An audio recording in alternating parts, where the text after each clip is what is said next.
RPP, presente en CADE Ejecutivos 2024. Esta secuencia llega gracias a LATAM Airlines Perú, 25 años volando hacia el Perú que soñamos. Arca Continental Lindley, comprometidos con el desarrollo y el futuro del país. Buenos días y bienvenidos a Ampliación de Noticias. Estamos con ustedes desde la cabina de RPP aquí en Arequipa, transmitiendo todos los detalles y las incidencias de este CADE Ejecutivos 2024. Fernando Carvalho, quien les habla, Mávila Huertas, les damos la bienvenida y estamos listos para empezar el programa después de un primer día de CADE donde se habló de los puntos que se iban a abordar en la agenda, por supuesto, pero donde al mismo tiempo hemos estado al tanto y permanentemente comunicados con las noticias que nos llegaban desde Lima, como por ejemplo lo que ocurrió con el ministro de Energía y Minas, la censura en el Parlamento, mientras que la permanencia del señor De Martini todavía en el gabinete aparentemente está garantizada. Esto porque no se llegó a la cantidad de votos para proceder a su cambio o a su censura. Fernando, muy buenos días. Buenos días, Mávila. Buenos días a los que nos siguen por radio, nos ven por la televisión o por las redes sociales. Efectivamente, hemos creado un set de RPP de ampliación de noticias aquí en la sede de este CADE 62, CADE Ejecutivo 62, que está teniendo lugar en la Universidad TecSoup, que tiene más de 4 décadas ya aquí en Arequipa formando profesionales cuya actividad la vemos ejercer. Y nuestro primer invitado es un arequipeño, Mávila, de pura cepa. Así es. Está con nosotros el señor Alfonso Bustamante Cani, presidente de CONFIEP, a quien le agradecemos la puntualidad, por supuesto, y otra vez que haya estado con nosotros en el programa el día de hoy. No podemos desvincularnos al margen de la agenda que ocupa CADE, por supuesto, y nuestra presencia aquí de lo que viene ocurriendo en Lima. Y tenemos que preguntarle por su impresión, su sensación luego de que el Congreso el día de ayer decidiera censurar al ministro Rómulo Mucho por esta ley MAPE, que de acuerdo a lo expresado por la mayoría de los parlamentarios no satisface, digamos, las expectativas que había para poder enfrentar la minería ilegal. ¿Cuál es su análisis? ¿Esperaba primero que se produzca esta censura? De ninguna manera. Lamento mucho lo que ha sucedido ayer. El ministro Mucho ha sido un ministro muy competente en un sector que en este momento es de suma relevancia para el Perú en la coyuntura que vive la minería. Y el ministro ha sido un gran promotor de la inversión y el desarrollo de minería, entre otras cosas. ¿Qué puedo decir? Ganaron los ilegales, ganó la minería ilegal. La ley ha sido vacado realmente por la Reinfo, ¿no? por su posición ante la Reinfo. Así lo hace ver la resolución que leí con cuidado, ¿no? Y es una lástima porque creo que se ha tejido un concepto de que la Reinfo, la ley MAPE que sustituye a esta ley Reinfo, no iba a dejar fuera a la minería artesanal. Nada más alejado de esa realidad. Lo que ha venido sucediendo es que la ley Reinfo, cuando se hizo, seguramente tuvo buenas intenciones, pero su resultado ha sido que ha dejado al abandono a los mineros artesanales en manos de los criminales que operan minas ilegales, quienes han esclavizado a las personas a punta de metralla, metiéndolos a socavones con unos riesgos sin ningún cuidado, por supuesto, sin ninguna de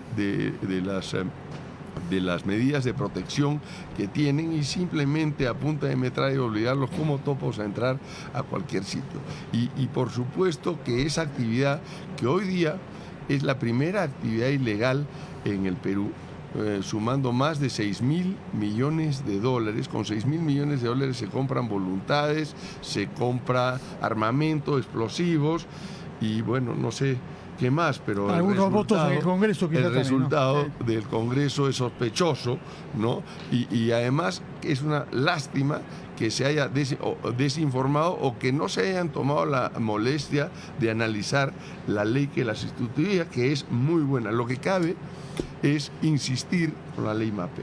insistir con ello. Desde el gobierno. Desde el gobierno, por supuesto, y digamos, ir a comunicar mejor seguramente al Congreso, a la opinión pública. Hubo bloqueos de carreteras en Arequipa, justamente, pero acá hay que apelar a los de buena fe que han sido engañados o que no tienen. Contra los criminales no vamos a apelar y no vamos a lograr nada, pero a la gente de buena fe, a ellos tenemos que apelar a insistir con el cambio de la ley en beneficio de la minería artesanal y en beneficio de todos los peruanos. El crimen organizado que genera la minería ha percolado a las ciudades en otras formas, sicariato, asesinatos, ¿no? Ya lo conocemos, está afectando la vida de todos nosotros. Señor Bustamante, tenemos que ir a una pausa para escuchar a los anunciantes en RPP, pero es importante lo que dice, nos quedamos con la sensación o con la idea suya de que se insista desde el gobierno. Hoy por hoy, en este momento en el que no podemos darnos el lujo de la alta rotación de ministros, perdemos a un ministro de Energía y Minas por este tema, se genera un vacío en el gabinete y la expectativa es enorme por conocer quién será el reemplazo.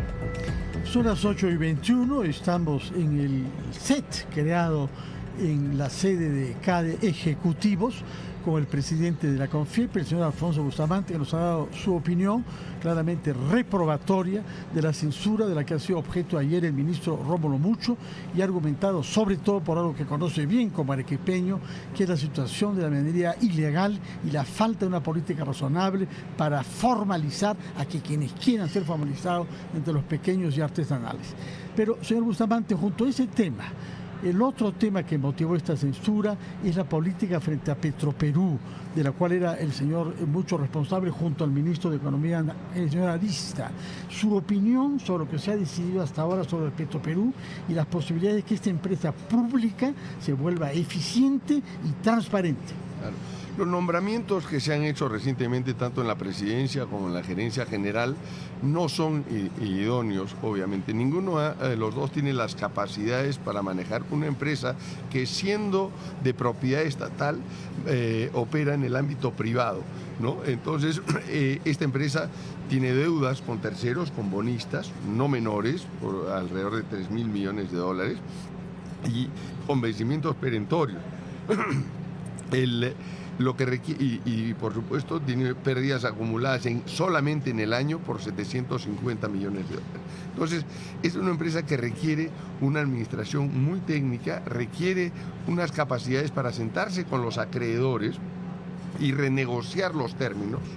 Supuestamente se requieren las capacidades para poner en marcha la refinería, elefante blanco que hemos construido y que opere al 100%, requiere hacer contratos de largo plazo para generar predictibilidad de los flujos y con ello requiere sentarse, generar confianza a los acreedores en que van a ser capaces de honrar las obligaciones. Ahora, el señor Narváez dice que una empresa puede seguir funcionando a pérdida, incluso, que puede seguir operativa y que él confía en que en un plazo que ha determinado y que ha hecho público va a entregar los libros de la empresa en azul. Esa declaración es exactamente lo que queremos evitar, ¿no? Porque una empresa puede operar a pérdida siempre y cuando tenga un papá que le ponga el dinero y que cubre esas pérdidas, ¿no? Sin embargo, si lo que queremos es que los peruanos dejemos de financiar esta incursión de inversión de riesgo en una actividad que no es de lucha contra la pobreza, no cierra brechas, no cumple con ninguno de los requisitos que queremos para el Perú hoy día. Entonces es una inversión que, más allá de la refinería, la posición de esta administración es decir, vamos a hacer un negocio verticalmente integrado, es decir, vamos a volver a operar los pozos.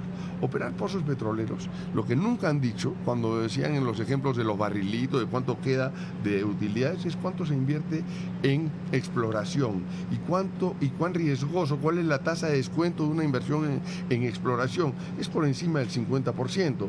En petróleo mucho más que en minería. Es una inversión de riesgo. Queremos los peruanos entrar en una inversión de riesgo con una empresa que ya le hemos dado como 6.000 millones de dólares y lo harán con socio. ¿Perdón? Que lo harán con socio privado Artemisa, pero también la información que nos llega de Artemisa no es la mejor porque se habla de un problema de liquidez de la empresa, Sí, que de acuerdo al señor Narváez lo han solucionado, pero igual es una pregunta abierta en cualquier caso, no hay ninguna certeza y eso es lo que usted ha denominado una falta de confianza en el manejo que tiene la principal empresa estatal. Sí. Mariela, inclusive con socio o sin socio, el riesgo es el mismo. ¿Ya? Porque está jugando tu patrimonio. Queremos nosotros en una situación, sería impensable que una empresa privada que está luchando contra la insolvencia se meta a ampliar negocios y mucho más de riesgo. Eso quiere decir la irresponsabilidad con la que estos señores se toman la administración de esta empresa. Claro, confían en que papá gobierno capitalice todo. ¿Cuál es la agenda que yo veo de estas declaraciones?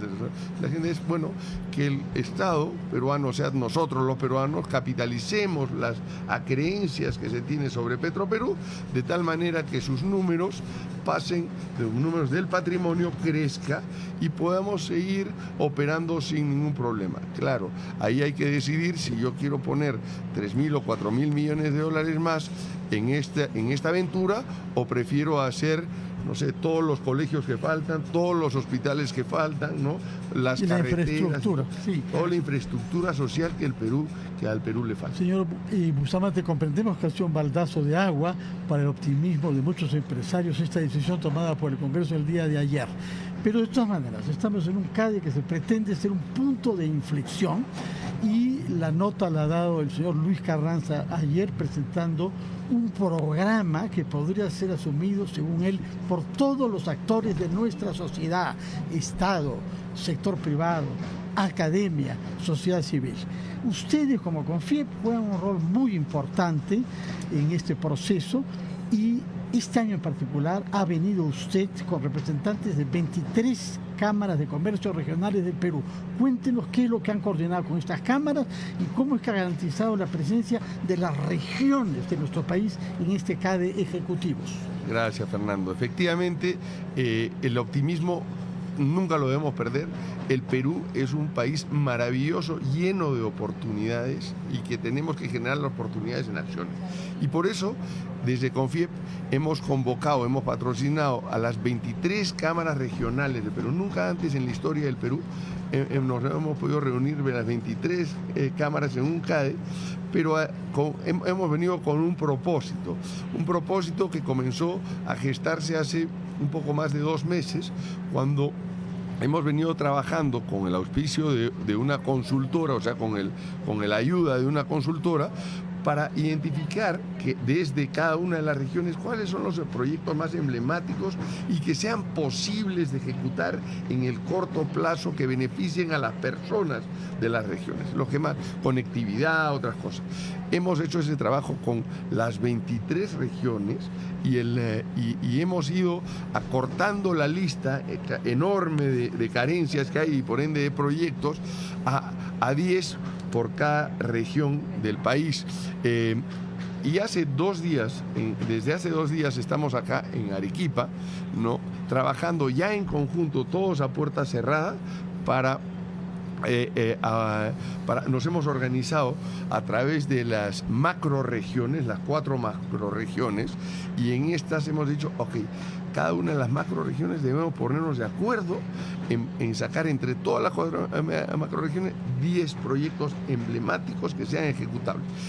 Y así hemos culminado el día de ayer con 40 proyectos que serán presentados a las autoridades y esto es el comienzo, ¿no? Hemos identificado los proyectos, los estamos trabajando para convertirlos en proyectos que se puedan ejecutar de manera inmediata. Estos deberían servir primero a los gobiernos, a los administradores, a los gobiernos locales, gobiernos regionales o los ministerios para que nos puedan hacer, para que puedan ejecutarlos rápidamente. Si no es así, también deberán servir como apoyo para cualquiera que quiera ser candidato en este periodo electoral próximo, donde se va a elegir no solamente el gobierno central, parlamento, sino gobiernos regionales, provinciales y distritales en el 2026. Entonces, queremos dotar de herramientas y poner en la agenda de todos los políticos que quieran servir realmente a sus regiones de esta valiosísima cartera de proyectos. Ojalá que eso se haga con mucho éxito y que ustedes puedan materializar el título de esta versión 62 de CADE, de la degradación a la reconstrucción de nuestro futuro. Que es fuerte, o sea, suena fuerte y suena terrible tener que incluir una palabra como degradación dentro del eslogan o del título que orienta CADE, pero es importante también aterrizar la realidad para empezar a trabajar y sobre todo fortalecer el compromiso entre los diversos sectores que intervienen de cara a lo que usted ha dicho, un año de elecciones, un año preelectoral que va a ser clave en la decisión que tomemos los peruanos el 26. Quiero contarles que el número 1 de la lista de esos 40, que es además transversal, es lucha contra la corrupción. Eso ha salido de todo este trabajo. Hemos identificado que por qué existen estas brechas tan grandes de infraestructura y infraestructura social en el país, cuando es un país rico, es un país que tiene los recursos para solventar esta situación. Y es la corrupción. Gracias a la corrupción, o por ella, ¿no?, hemos retrasado estos proyectos que son valiosísimos y factibles porque no confiamos en la obra pública. Hemos experimentado esta terrible realidad que se evidenció y por ello entonces se posterga. ¿Quiénes son los castigados? Todas esas regiones que hoy día no tienen acceso a internet, que no tienen acceso a carretera, que no tienen corredores logísticos, que no tienen agua, desagüe en las poblaciones. Entonces, esas cosas... Ojalá que esos 40 proyectos puedan significar un punto de inflexión. Muchas gracias por su presencia acá y que tenga un feliz CADE ejecutivo, señor Alfonso Bustamante Cani, presidente de la CONFIEP. Buenos días. Muchas gracias y buenos días. Nosotros vamos a los anunciantes nuevamente. Son las 8:30. Eso quiere decir que vamos también a los titulares de la media hora y vamos a regresar para conversar con la embajadora del Servicio Diplomático, Ana Rosa Valdivieso, alta representante para el proceso de adhesión del Perú a la OCDE. Con eso regresamos inmediatamente después de escuchar a nuestros anunciantes.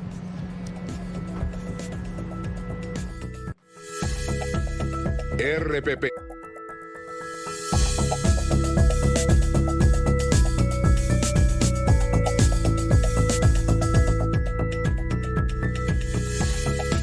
Aquí estamos.